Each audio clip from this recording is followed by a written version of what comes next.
total crop production is not only a function of acres in a crop, but also yield per acre.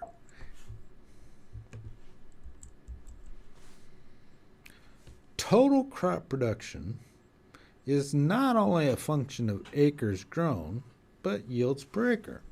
And that relationship is well known, and we see it used all the time. You saw it in the supply and demand sheets.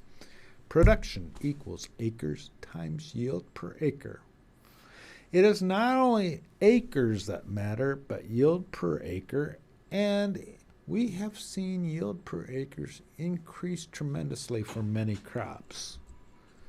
This is corn yields per acre, and you can see that roughly from the 1930s to the 1940s, there's a break.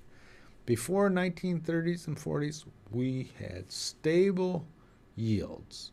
And since the 30s to 40s, we've seen an increasing trend in yields, and really we have not seen any evidence that that yield trend is decreasing.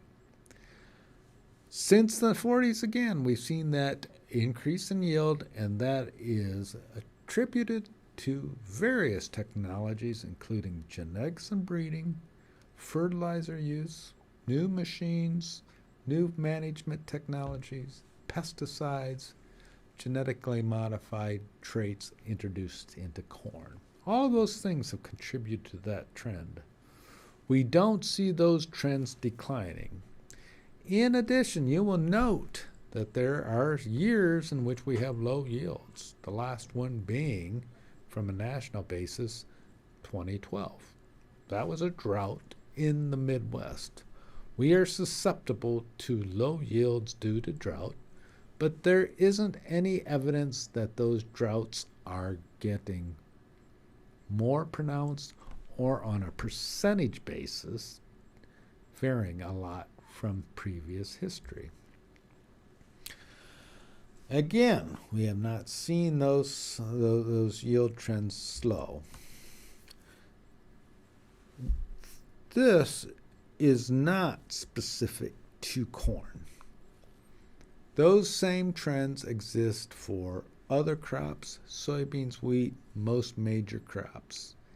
And that is largely what is keeping the world fed. And if those trends continue and the population stabilizes, we have the possibility of having much more food than we need.